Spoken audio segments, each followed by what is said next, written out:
Yeah, they already have had established a partner with AWS. Holy shit. So, yeah, okay, that's very interesting. Like, infrastructure, real world assets, like energy web token. Who's talking about that? Nobody. Once it pops, this is the time when you want to be under the golden rain shower from the dam, where you can catch a couple of droplets and go from zero to hero with these kind of golden nuggets.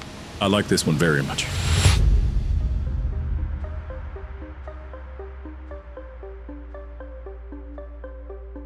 Origin Trail, trusted data for trusted AI. Origin Trail is an open source Web3 infrastructure project that combines blockchain and knowledge graph technologies to create a decentralized knowledge graph, also known as a DKG. It enables verifiable AI-ready data for supply chain transparency, combating misinformation, deepfakes, and data manipulation through a neural ecosystem integrating Ethereum, Polygon, Gnosis, and Polkadot. Track currently trades at 50 cents, giving it a market cap of $253.74 million, making it the 143rd ranked crypto by market capitalization. The network shows robust activity with over 1.8 billion knowledgeable assets hosted and 101.7 million tracks staked, bolstered by recent developments including AI partnerships with Oxford Pharmagenesis for medical ecosystems, Microsoft Copilot for verifiable AI agents, and ELSA for ethical healthcare AI. The good. Origin Trail in 2025 has evolved into an industry-leading AI trust layer, securing major enterprise partnerships such as Swiss Railways, AWS, Microsoft Copilot, Walmart, and GS1, real-world adoption in U.S. imports, pharma, and food traceability, and a growing DAO community. Track's price increased by more than 75% in Q4 of 2025, with analysts forecasting $1.50 to $2.10 by year-end, driven by AI narrative strength. The bad, despite technical progress, Track remains down 87% from its 2021 all-time high of $3.87 and struggles with low daily trading volume. It has experienced slower than expected multi-chain and enterprise scaling, sporadic news coverage, niche social buzz, and stiff competition in the AI blockchain space, leaving it vulnerable to sharp corrections and adoption fatigue. The ugly? Beneath the transparency narrative lies a powerful surveillance and control tool. The DKG's immutable product person tracking, combined with partnerships at Microsoft, AWS, Walmart, and GS1, could easily become the backbone of a global social credit or CBD system.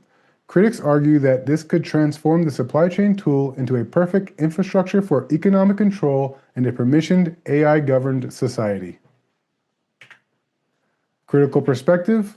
Origin Trail's core technology, the DKG, represents the technically ambitious solution for verifying and organizing data integrity, a value proposition becoming increasingly relevant with the rise of AI. While the project is making strides in enterprise adoption, investors must critically assess whether these pilot projects can translate into the mass-scale utility required to drive consistent demand for the Track token. From a tokenomics perspective, Track's value is directly reliant on its utility. It must be used to pay for data publishing and curation in the DKG. Enterprise usage remains limited. The demand necessary to support a higher valuation will be lacking, despite the token's fixed supply of 500 million tokens. For critical investors, Origin Trail as a promising but high-risk venture. The opportunity lies in its superior technology bridging Web 2 and Web 3 data needs, demonstrated by valuable corporate partnerships. The risk, however, is the long, arduous, and competitive path to achieving larger-scale, sustained enterprise usage. Investing in Track is a bet on the project's ability to overcome entrenched legacy competition and translate its technical complexity into a simple, compelling, and indispensable utility layer that drives consistent demand for its token. Let me interrupt, because being a reporter means never being embarrassed to say, hey, wait a minute, I didn't quite understand. Are you saying that Track uses AI and blockchain to verify and authenticate data for data management? Is that what it does? Yeah. It evolved over the years from more of a supply chain, like a lot of people correlate it similar with the V-chain and stuff. But it's really, that's why the price shot up in Q4 this year, because it jumped onto this whole AI and data verifiability thing. Again, combating things like deepfakes and whatnot.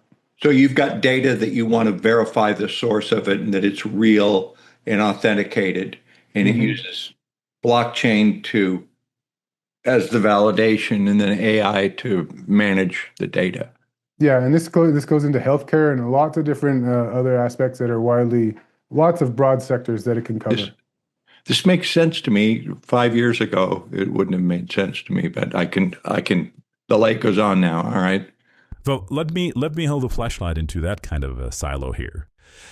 We do have many companies that operate on Web 2 or their own individual software products that have been custom made and tailored to these businesses.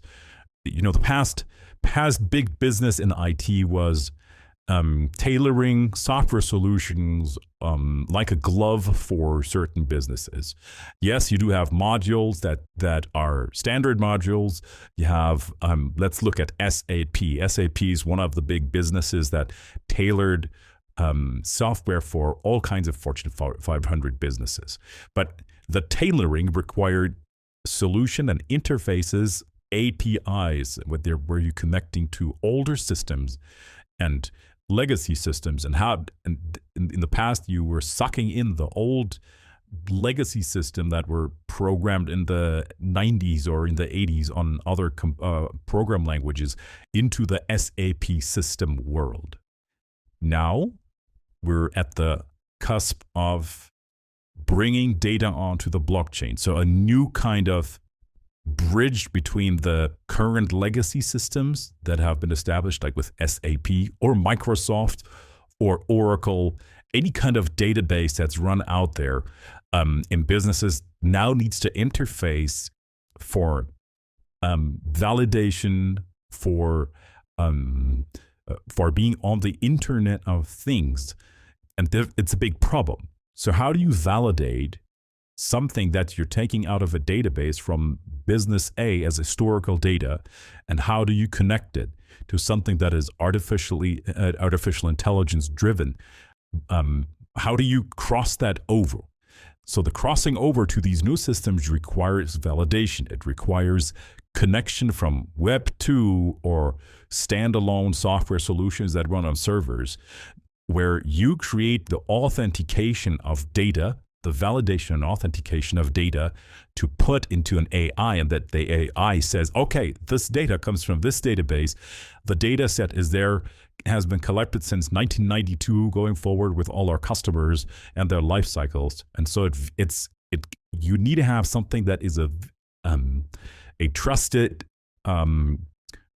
party, where the data have been taken from the specific source and now being put into the Internet of Things world in Web 3, and possibly later just artificial intelligence, logic and sense making. That is what we're talking about with Track. Track is a solution that exactly takes old data from these legacy systems and can bring it over now into a completely new, totally futuristic world. Novelty and hyper novelty is what would be here for this thing as infrastructure to connect the old to the new. Is that about right what I said, Jordan? Is that the right gist what I get from this coin here? Yeah, it's like a trusted bridge that you're talking about. Like, this is going to expand to stocks. All these things that are out there in old world Web 2 are going to have to be brought in to Web 3. And how are they going to verify that what was there is what's over here and that's equal and they match? This is a kind of project that it's kind of specializing in that. Wow. So Walmart as one of the big data drivers with all kinds of data from the past, logistics network, supplier, everything historically can be basically sucked over that bridge. And I think if that's the case, then AWS, Amazon Web Service is going to be one of the users of that as well, because they provide the largest infrastructure for the digitization of government and businesses worldwide. Yeah, they already have had established a partner with AWS. Holy shit. So yeah, okay, that's very interesting. Let's take a look at the chart if you want to. That's a wow. It's been around for a while. Like if you look at that chart, I think it's a TradingView crypto chart. It goes back to like 2018, I think, the first time I heard of this project. Well, I'm here on that's Origin Trail. Yep. We're right here. So I'm here with crypto, Yep. and it goes back to This is definitely they've been doing the right things, and they've been around longer than many of the other projects that we've looked at. So Jordan. It's always the story about infrastructure. Infrastructure, real world assets like energy web token. Who's talking about that? Nobody. But what is it? It's infrastructure. And it takes its time to develop. So once it pops, this is the time when you want to be under the golden rain shower from the dam, where you can catch a couple of droplets and go from zero to hero with these kind of golden nuggets. I like this one very much. Flash that chart. I immediately wrote 750. I looked at it. I saw the falling three. I went, that's going to go to 750. Not financial advice, but we sure hope what we want to hear from these things that we do every week is somebody a year from now or 6 months or 2 years from now say, I watched you guys on Crypto Mastermind and I put 10,000 on that token and I just cashed out $250,000 or $1 million. So we'll hear those stories. And we're very thankful for these stories from the past. We just had recently a founders call, and on that founders call, the situation was, guys, if I would not have been listening to you, I would not have been in cryptos and would not have had that impact in my life that I'm living currently and that I'm going to live from this moment on forward. We're very happy for these feedbacks because it validates not only what we're doing, but that's your pat on the back for us as well. All right, go to the next one because a number of Future Forecasting Group members own this. Story. We did Story track. IP. Story, the world's IP blockchain. Story Protocol, IP, is a purpose-built Layer 1 blockchain designed to tokenize and make intellectual property programmable, enabling creators and to register ideas, art, AI models, and other assets as on-chain NFTs with automated licensing, royalties, and derivative tracking via programmable IP licenses. It integrates AI-native tools for privacy-preserving data rails and prediction markets, targeting the $80 trillion global IP market to empower decentralized monetization and enforcement in creative, scientific, and cultural ecosystems. Hang on, Jordan. Dick, you remember when we talked about smart manufacturing, these decentralized little manufacturing plants that are smart? They have a mill, they have printers, where basically every product can be produced, almost every product can be produced and streamlined produced over there in these smart manufacturing plants. That is the mechanism, or this is one or the mechanism how everybody who has a patent or a license to something, whether this is a knife, any kind of component that you need to put into a car, where this is being milled out of a block, and a couple of things are going to be attached with that, with components that can be smart manufactured. That is exactly how everybody gets the money once it's on the blockchain in the Internet of Things. Yep. IP currently trades at $2, giving it a market cap of $665 million, making it the 76th ranked token by market capitalization. Recent highlights include the confidential data rails upgrade for encrypted IP management, a Bitcoin integration with Lombard Finance for on-chain royalties, and inclusion in Grayscale's AI fund alongside DAO and Render. The good. 2025 has seen Story Protocol become the leading programmable IP Layer 1, onboarding 135 plus projects and 200,000 monthly users and 185 million IP transfers. Key wins include confidential data rails, partnerships with Google Cloud, Oxford University, Crypto.com, Grayscale IP Trust, and Lombard Bitcoin integration. Some analysts forecast of $7 by year end and $22 longer term based on the AI IP narrative. The bad, despite the hype, IP has crashed 85% from its all-time high of $14.85, only sees 10,000 daily users, and has a massive $126.6 million token unlock on December 14th, so just in a couple days from the recording of this. Adoption remains niche and complex for traditional creators, and critics point to the speculative price action far ahead of real revenue or proven legal enforceability of on-chain IP rights.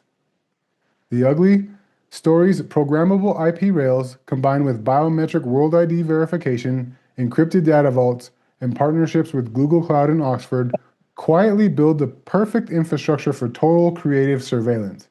It risks turning free expression into a permission. Creativity is indexed, monetized, and policed in real time, handing the elite a blockchain kill switch over culture itself. Critical perspective. Story Protocol is an ambitious project aiming to fundamentally rewire intellectual property on-chain, positioning itself as a core infrastructure layer for the creative economy in the age of AI. The primary risks lie in adoption dependency and legal uncertainty. Current on-chain transaction data post-launch suggests that real-world adoption has been minimal, and the legal enforceability of programmable IP licenses across various global jurisdictions remains an open question. Investors also face considerable tokenomics and architectural risks, with over 50% of the initial supply allocated to core contributors and early investors. Architecturally, the choice to launch as a custom Layer 1 blockchain on Cosmos SDK rather than as an Ethereum Layer 2 fragments security, liquidity, and developer mindshare. Hang on a second, Jordan. Yeah. So there is currently not the legal framework in place for this year, but it is a these are the rails where intellectual property regulation and disputing could be possibly put on into the future. And again, when you look at infrastructure build, these are the stones that the puzzle pieces that have to fall in place with regulation of cryptos.